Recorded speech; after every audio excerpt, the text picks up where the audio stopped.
10월 말에 서늘한 바람이 장례식장 주변을 맴돌고 있었습니다. 마지막 조문객들이 하나둘 발걸음을 돌리는 가운데 큰 며느리 수지는 빈 의자에 조용히 앉아 있었죠. 3일 동안 이어진 장례식이 끝나가는 모습을 바라보며 그녀의 마음은 묘하게 공허했습니다. 시어머니 정옥 할머니와 함께한 10년의 시간이 마치 꿈처럼 느껴졌어요. 매일 아침 7시에 일어나 어머니의 혈압약을 챙기고 따뜻한 물수건으로 손과 얼굴을 닦아드리던 그 일상들이 이제 더 이상 필요 없게 된 거죠. 휠체어를 밀고 병원을 오가던 길, 기저귀를 갈아들이며 괜찮다, 괜찮다 속삭이던 순간들이 선명하게 떠올랐습니다. 장남인 남편 재호는 조문객들과 악수를 나누며 인사말을 건네고 있었어요. 어머니께서 편안히 가셨으니 다행입니다. 10년 동안 수진이가 병수발한 건 당연한 일이었죠. 재훈의 목소리는 담담했습니다. 마치 그 10년이 별것 아닌 시간이었던 것처럼 말이에요. 아, 그렇죠. 며느리가 가족이면 효도는 당연한 거 아니겠어요? 재훈의 말에 조문객들도 어색하게 고개를 끄덕이며 웃었습니다. 그들의 시선이 잠깐 수진을 향했지만 곧 다른 곳으로 돌려졌죠. 수진은 그 말을 들으며 가슴 한편이 서늘해지는 걸 느꼈습니다. 당연한 일이라고요? 10년 동안 자신의 모든 것을 포기하고 시어머니를 돌본 것이 단순히 당연한 의무였을 뿐일까요? 새벽에 일어나 기저귀를 갈아드리고 밤늦게까지 약 시간을 체크하며 잠 못 이루던 그날들이 그저 당연한 일이었을까요? 어머니가 치매 초기 증상을 보이기 시작했을 때부터 수지는 자신의 삶을 완전히 접었습니다. 직장도 그만두고 친구들과의 만남도 줄이고 오직 시어머니만을 위해 살았죠. 가끔 힘들어서 눈물을 흘릴 때면 할머니가 수진의 손을 꼭 잡으며 고맙다, 수진아라고 말씀하시던 그 온기가 모든 것을 견딜 수 있게 해주었습니다. 하지만 지금 이 순간 그 모든 시간과 정성이 단순히 당연한 일로 치부되는 것을 보니 마음이 허전했어요. 조문객들이 모두 떠나고 정교해진 장례식장에서 수지는 조용히 자리에서 일어났습니다. 재우는 여전히 장례용품을 정리하며 바쁘게 움직이고 있었죠. 먼저 집에 가 있을게요. 수진이 작은 목소리로 말했지만 재우는 고개도 돌리지 않았습니다. 그저 응, 그래 하고 대답할 뿐이었어요. 집으로 향하는 길, 수진의 마음은 복잡했습니다. 서운함과 허탈함이 교차하며 가슴을 무겁게 짓눌렀죠. 10년의 간병이 끝난 지금 자신에게 남은 건 무엇일까요? 집에 돌아온 수지는 문을 열자마자 깊은 침묵에 휩싸였습니다. 10년 동안 집안을 가득 채웠던 어머니의 존재가 사라진 빈 공간이 이상하게 넓어 보였어요. 거실 한쪽 구석에 놓여있던 휠체어가 혼자서 서 있는 모습이 유난히 쓸쓸해 보였습니다. 수지는 천천히 어머니의 방으로 향했습니다. 침대 옆 협탁 위에는 여전히 약통들이 가지런히 놓여 있었고 벽에 걸린 달력에는 복용 시간이 빨간 펜으로 표시되어 있었죠. 매일 아침 9시, 오후 2시, 저녁 7시마다 울리던 약 알람이 더 이상 필요 없다는 사실이 새삼 실감났습니다.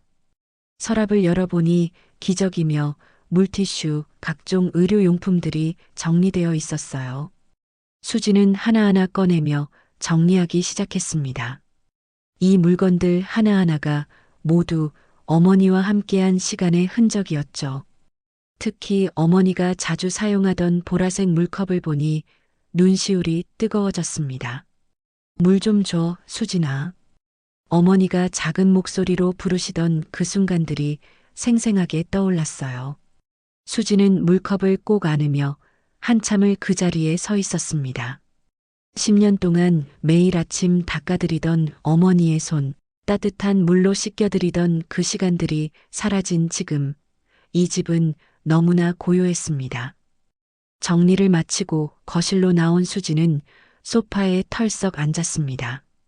그때 재훈의 휴대폰이 울리는 소리가 현관에서 들려왔어요. 문을 열고 들어온 재훈은 전화를 받으며 말했습니다. 네, 변호사님. 상속 관련해서 말씀해 주세요. 수지는 재훈의 목소리에 귀를 기울였습니다. 전화 너머로 들리는 내용이 점점 명확해졌어요. 10억 전부 제 명의로 되어 있다고요? 아, 그렇습니까? 네, 알겠습니다. 재훈이 전화를 끊고 수진을 바라보며 말했습니다. 어머니 상속 10억 전부 내 명의로 되어 있어. 당신은 신경 쓸 거 없어. 수진의 가슴이 철렁 내려앉았습니다. 10년 동안 어머니를 돌봤지만 상속에서는 완전히 배제된 것이었죠. 그것도 남편의 입에서 이렇게 담담하게 전해 듣게 될 줄은 몰랐습니다. 10년 간병한 건 며느리로서 당연한 의무였잖아. 설마 뭘 바라고 한 건 아니지? 재훈의 말이 수진의 가슴을 깊숙이 찔렀습니다. 수진은 말문이 막혔어요. 정말 아무것도 바라지 않고 어머니를 돌봤다고 생각했는데 이렇게 모든 것에서 배제되고 나니 마음이 복잡했습니다. 그동안 자신이 쏟은 정성과 시간, 그리고 포기한 모든 것들이 정말 아무 의미가 없는 것일까요? 나는 돈을 바라고 한 게 아니야. 수진이 작은 목소리로 말했지만 재훈은 이미 다른 일에 정신이 팔려 있었습니다. 그날 밤 수진은 잠을 이루지 못했습니다. 어머니가 계시던 방에서 들려오던 작은 숨소리도 밤중에 깨어 물을 달라고 하시던 목소리도 더 이상 들리지 않는 적막한 밤이었어요. 10년의 공백이 이렇게 깊고 무거운 것인지 처음 알았습니다. 상처받은 수지는 며칠 동안 집안에서만 시간을 보냈습니다. 재훈은 상속 절차를 처리한다며 바쁘게 외출을 반복했고 수지는 혼자서 어머니와의 추억들을 되새기며 눈물을 흘렸어요. 가끔은 이혼까지도 생각해 봤습니다. 10년 동안 자신이 쏟은 모든 것이 무의미하게 느껴지는 순간들이 너무 많았거든요. 그러던 어느 날 오후 낯선 번호로 전화가 걸려왔습니다. 수지는 망설이다가 전화를 받았어요. 여보세요, 수진님이신가요? 네, 맞습니다. 누구세요? 저는 김정우라고 합니다. 고인의 부탁으로 연락드려요. 꼭 전해드려야 할 말씀이 있습니다. 수지는 당황했습니다. 김정우라는 이름은 처음 들어보는 이름이었거든요. 고인의 부탁이라고 하시면 정옥 할머니 말씀입니다. 할머니께서 생전에 저에게 당부하신 일이 있어서요. 시간 되실 때 한번 뵐 수 있을까요? 전화 너머 김정우의 목소리는 진중했습니다. 수지는 어머니와 김정우 사이에 어떤 인연이 있었는지 궁금해졌어요. 어머니가 생전에 이런 사람에 대해 언급한 적은 없었거든요. 언제, 어디서 만날까요? 내일 오후 2시에 시내 카페 온누리에서 만나면 어떨까요? 할머니께서 자주 가시던 곳이에요. 수지는 그 카페를 알고 있었습니다. 어머니가 건강하실 때 가끔 함께 갔던 곳이었죠. 치매가 시작되기 전 어머니는 그곳에서 커피를 마시며 옛날 이야기를 자주 들려주셨어요. 다음 날 수지는 약속 장소에 일찍 도착했습니다. 카페는 예전 그대로였지만 어머니가 없는 그 공간이 이상하게 낯설어 보였어요. 잠시 후 50대 중반쯤 되어 보이는 남성이 들어왔습니다. 수진님이시죠? 저는 김정우입니다. 김정우는 단정한 인상의 남성이었습니다. 그는 수진 앞에 앉으며 조심스럽게 말을 꺼냈어요. 먼저 할머니의 명복을 빕니다. 장례식에 참석하지 못해서 죄송해요. 괜찮습니다. 그런데 어머니와는 어떤 인연이 있으셨나요? 김정우는 잠시 멈칫하더니 천천히 말하기 시작했습니다. 저는 30년 전 할머니가 운영하시던 냉면집에서 일했어요. 그때 저는 대학생이었는데 집안 사정이 어려워서 아르바이트를 하고 있었죠. 수지는 놀랐습니다. 어머니가 젊은 시절 냉면집을 운영했다는 이야기는 들었지만 김정호에 대한 이야기는 처음 듣는 것이었어요. 할머니께서는 저를 친아들처럼 대해주셨어요. 제가 학비를 마련하지 못해 고민할 때도 도와주셨고, 어머니가 아프셨을 때 병원비까지 지원해 주셨습니다. 저에게는 은인이셨죠. 김정호의 목소리에는 진실한 감정이 담겨 있었습니다. 수지는 어머니의 따뜻한 마음을 새삼 느꼈어요. 자신에게도 그런 마음으로 대해주셨구나 하는 생각이 들었습니다. 그래서 제가 사회에 나온 후에도 할머니와 꾸준히 연락을 드렸어요. 받은 은혜를 갚고 싶어서 2009년에 비트코인이 처음 나왔을 때 20개를 할머니께 드렸습니다. 수지는 깜짝 놀랐습니다. 비트코인을요? 네, 그때만 해도 가치가 거의 없었어요. 하지만 할머니께 뭔가 특별한 걸 드리고 싶었거든요. 할머니께서는 그게 뭔지도 모르시면서 고맙다고 하셨죠. 김정우는 커피를 한 모금 마시며 계속해서 이야기를 이어갔습니다. 할머니께서는 그 비트코인이 뭔지 정확히 모르셨지만 제 마음만은 받아주셨어요. 그런데 몇 년 전부터 비트코인 가격이 급등하기 시작했잖아요. 수지는 숨을 죽이며 김정호의 말을 들었습니다. 2009년에 거의 가치가 없던 비트코인이 지금은 얼마나 될까요? 2021년 정도부터 할머니께서 가끔 전화를 주셨어요. 치매가 시작되셨지만 가끔 정신이 맑을 때 저에게 연락하셨죠. 그때마다 수진님 이야기를 많이 하셨습니다. 저에 대한 이야기를요? 네. 수진이가 날마다 나를 돌봐준다. 진짜 딸보다 더 잘해준다고 항상 말씀하셨어요. 할머니 목소리에 얼마나 고마워하시는지가 그대로 드러났습니다. 수진의 눈가에 눈물이 맺혔습니다. 어머니가 치매로 많은 것을 잊어가시면서도 자신에 대한 고마운 마음은 기억하고 계셨다니요. 김정우는 가방에서 봉투 하나를 꺼냈습니다. 작년 말 할머니께서 마지막으로 저를 부르셨을 때 이걸 주시면서 당부하셨어요. 내가 죽으면 수진이에게 꼭 전해달라고 하시면서요. 수진은 떨리는 손으로 봉투를 받았습니다. 봉투 겉면에는 어머니의 손글씨로 수진아라고 적혀 있었어요. 그 글씨체를 보니 어머니의 모습이 생생하게 떠올랐습니다. 봉투를 열어보니 어머니의 쪽지가 들어 있었습니다. 떨리는 글씨였지만 분명히 어머니의 필적이었어요. 수진아, 내가 없었다면 나는 더 일찍 떠났을 거다. 10년 동안 나를 친딸처럼 돌봐준 너에게 진짜 딸보다 더 딸 같았던 마음을 담아 마지막 선물을 남긴다. 집에 가서 내 방 옷장의 빨간 상자를 열어봐라. 그 안에 내 것이 있다. 수지는 쪽지를 읽으며 눈물을 참을 수 없었습니다. 어머니가 자신을 얼마나 소중하게 생각하셨는지가 글 한 줄 한 줄에서 느껴졌어요.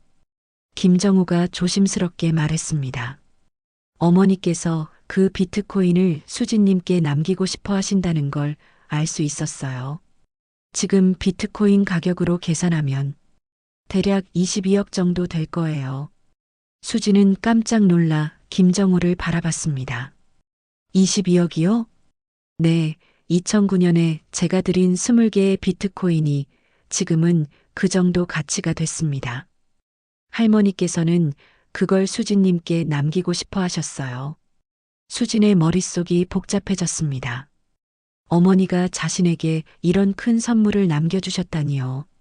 그것도 재훈이나 다른 가족들이 아닌 자신에게만 말이에요. 할머니께서 마지막에 하신 말씀이 있어요.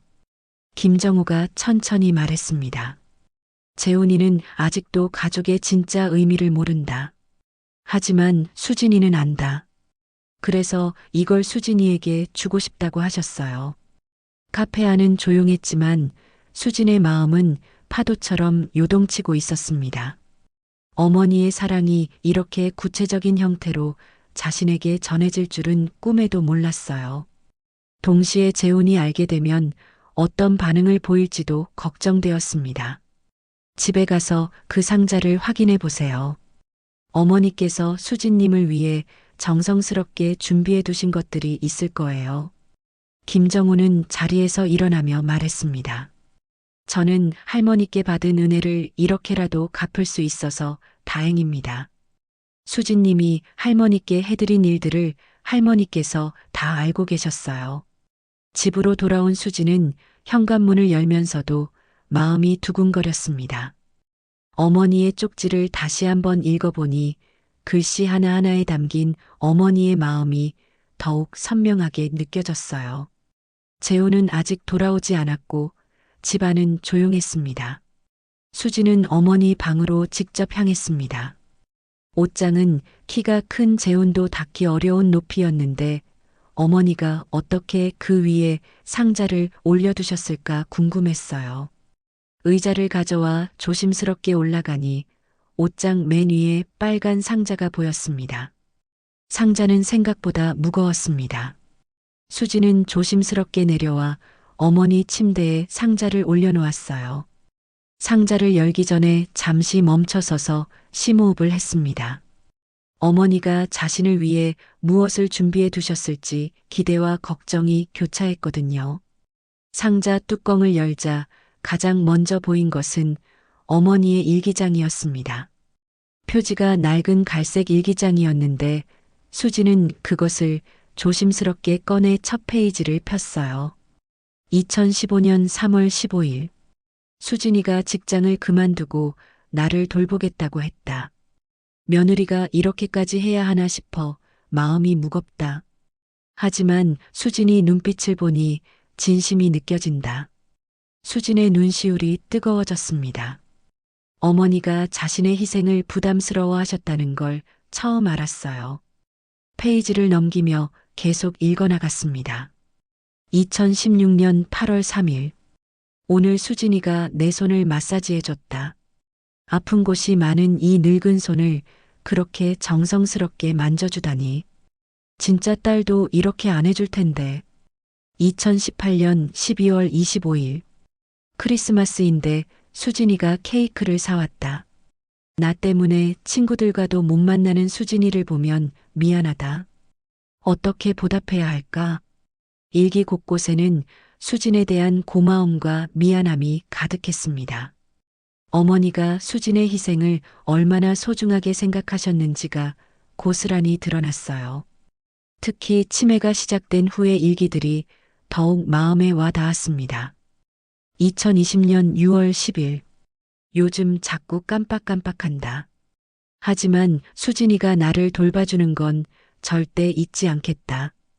이 아이가 나에게 얼마나 소중한지. 상자 안에는 일기장 외에도 낡은 흑백 사진들이 들어 있었습니다. 젊은 시절의 어머니가 냉면집 앞에서 찍은 사진, 김정우와 함께 찍은 사진도 있었어요. 그리고 가장 아래쪽에는 작은 봉투가 하나 더 있었습니다. 봉투를 열어보니 비트코인 지갑 정보가 적힌 종이가 나왔습니다. 복잡한 영문과 숫자로 이루어진 코드였지만 김정우가 말한 그 비트코인의 정보임을 알 수 있었어요. 그리고 그 밑에는 어머니의 마지막 편지가 있었습니다. 수진아, 이 편지를 읽고 있다면 나는 이미 떠났을 거다. 10년 동안 나를 친딸처럼 돌봐준 너에게 어떻게 감사 인사를 해야 할지 모르겠다. 재훈이는 아직도 가족의 진짜 의미를 모른다. 가족은 피로 이어진 게 아니라 마음으로 이어진 거라는 걸 말이다. 정우가 준 그 이상한 돈, 비트코인이라고 하던데 그게 지금은 많은 돈이 됐다고 하더구나. 그 돈으로 내가 하고 싶은 일을 해라. 그리고 가끔은 나를 생각해다오. 편지 마지막에는 이런 글이 적혀 있었습니다. 수진아, 너는 내 진짜 딸이다. 낳지는 않았지만 마음으로 낳은 딸이다. 10년 동안 받은 사랑 절대 잊지 않겠다. 고마웠다, 수진아. 수지는 편지를 읽으며 눈물을 멈출 수 없었습니다. 어머니의 마지막 사랑이 이렇게 구체적으로 전해질 줄은 몰랐어요. 그때 현관문이 열리는 소리가 들렸습니다. 재훈이 돌아온 것 같았어요. 수지는 서둘러 편지와 일기장, 그리고 비트코인 정보를 상자에 다시 넣었습니다. 마음이 급해져서 손이 떨렸어요. 재훈의 발걸음 소리가 점점 가까워지고 있었거든요. 수진아, 집에 있어? 재훈의 목소리가 거실에서 들려왔습니다. 네, 여기 있어요. 수지는 상자를 서둘러 옷장 위에 다시 올려놓으며 대답했습니다. 마음이 두근거려서 평소보다 목소리가 떨렸어요. 재훈이 어머니 방으로 들어왔습니다. 뭐 하고 있었어? 그냥 어머니 물건들 정리하고 있었어요. 수지는 최대한 자연스럽게 대답했습니다. 재훈은 방을 둘러보더니 말했습니다. 이제 이 방도 정리해야겠네. 어머니 계실 때는 몰랐는데 방이 꽤 넓네. 수지는 재훈의 말에 마음이 쓰라렸습니다. 어머니가 돌아가신 지 며칠 되지도 않았는데 벌써 방을 다른 용도로 쓸 생각을 하고 있다니요. 며칠이 지나면서 수지는 어머니의 유언을 어떻게 처리해야 할지 고민했습니다. 22억이라는 큰 돈을 혼자 가져도 되는 걸까요? 하지만 어머니의 편지를 다시 읽을 때마다 이것이 정말 자신을 위한 어머니의 마지막 사랑이라는 확신이 들었어요. 그런데 일주일 후 예상치 못한 일이 벌어졌습니다. 재훈이 직장 동료들과 술자리를 가졌는데 그 자리에 김정호도 함께 있었던 것이었어요. 김정호는 재훈의 회사와 거래하는 업체의 대표였습니다. 술에 취한 김정호가 실수로 어머니와 비트코인 이야기를 꺼냈습니다. 재훈 씨 어머니께 예전에 비트코인을 드린 적이 있는데 지금 생각해보니 엄청난 돈이 됐을 거예요. 재훈은 처음에는 대수롭지 않게 들었지만 김정호가 구체적인 금액을 언급하자 얼굴이 변했습니다. 22억 정도 될 거라고요? 네, 2009년에 20개를 드렸거든요. 지금 가격으로는 그 정도 될 겁니다. 재훈은 그날 밤 집에 돌아와서 수진을 다그쳤습니다. 어머니한테 비트코인이 있었다는 거 알고 있었어? 수진은 당황했지만 거짓말할 수는 없었습니다. 알고 있었어요. 그걸 왜 말하지 않았어? 22억이라고 하던데 어디 있어? 재훈의 목소리는 점점 높아졌습니다. 평소 온화했던 재훈의 모습은 온데간데 없었어요. 돈 앞에서 사람이 이렇게 변할 수 있다는 게 수진에게는 충격이었습니다. 어머니께서 저한테 주신 거예요. 수진이 조용히 말했습니다. 뭐, 어머니가 당신한테 줬다고? 그게 말이 돼? 나는 아들인데 며느리한테 22억을 준다고? 재훈은 믿을 수 없다는 표정으로 수진을 바라봤습니다. 그리고는 집안을 뒤지기 시작했어요. 어머니 방 구석구석을 찾아보더니 결국 옷장 위 빨간 상자를 발견했습니다. 이게 뭐야? 재훈이 상자를 내려오며 물었습니다. 수지는 더 이상 숨길 수 없다는 걸 알았습니다. 어머니께서 저를 위해 남겨주신 거예요. 재훈은 상자를 열어보고는 어머니의 편지와 일기를 읽기 시작했습니다. 처음에는 화가 나 있던 표정이었지만 어머니의 글을 읽으면서 점점 복잡한 표정으로 변했어요. 특히 어머니가 재훈이는 아직도 가족의 진짜 의미를 모른다라고 쓴 부분을 읽을 때는 얼굴이 굳어졌습니다. 재훈은 어머니의 일기와 편지를 다 읽고 나서 한참 동안 말이 없었습니다. 그러다가 갑자기 상자를 바닥에 던지며 소리쳤어요. 이건 말이 안 돼. 어머니가 정신이 온전하지 않으셨을 때 쓴 글이잖아. 22억이 며느리 몫이라니 이게 법적으로 말이 되는 소리야? 수지는 재훈의 격한 반응에 놀랐습니다. 평소 차분했던 남편이 이렇게 변할 줄은 몰랐어요. 돈 앞에서 사람이 이렇게 달라질 수 있다는 사실이 서글펐습니다. 그 돈 내놓아. 당장 비트코인 지갑 정보 가져와. 재훈이 손을 내밀며 요구했습니다. 수지는 조용히 고개를 저었습니다. 안 돼요. 이건 어머니께 저한테 직접 주신 거예요. 직접 줬다고? 증거라도 있어? 어머니는 치매였잖아. 법적으로 무효야. 재훈은 핸드폰을 꺼내며 변호사에게 전화를 걸었습니다. 여보세요, 변호사님. 급한 일이 있어서 연락드려요. 치매 환자가 작성한 유언이 법적 효력이 있나요?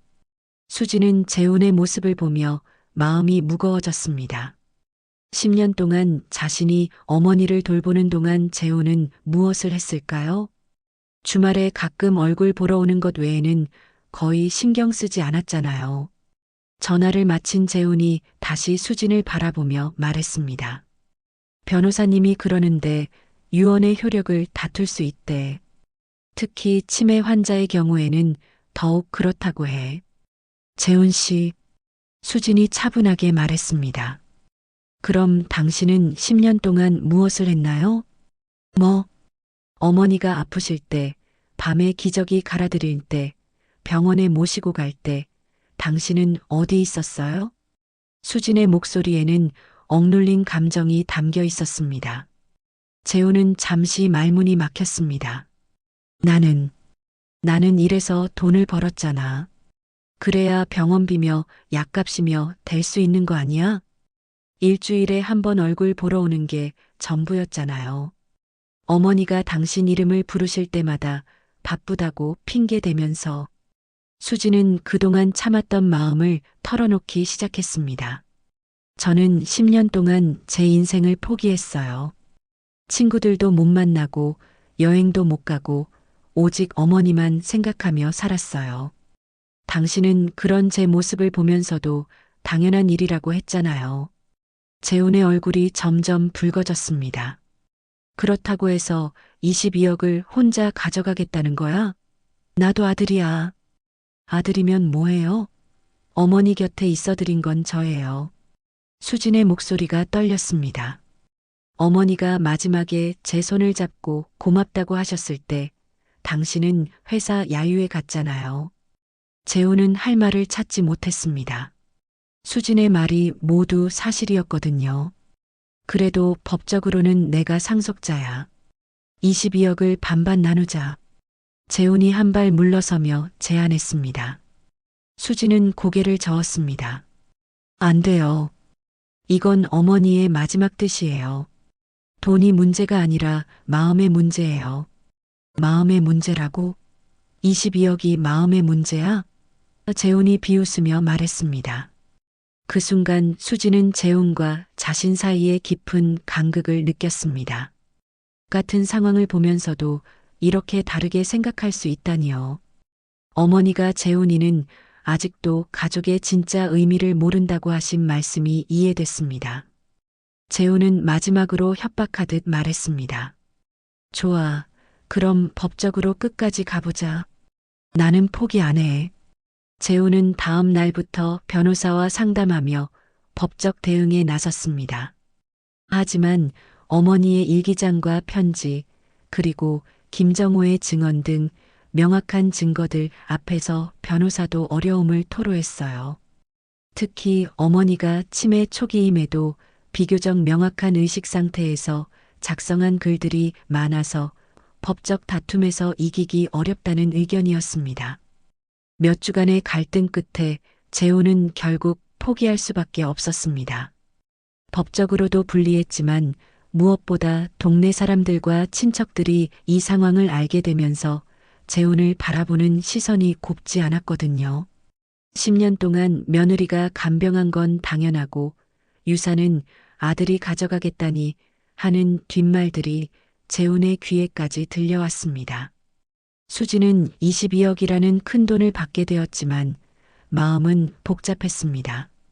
돈보다는 어머니의 마지막 사랑이 이렇게 구체적으로 전해진 것이 더 소중했어요. 하지만 이 돈을 어떻게 써야 할지 고민이 많았습니다. 며칠을 생각한 끝에 수지는 결정을 내렸습니다.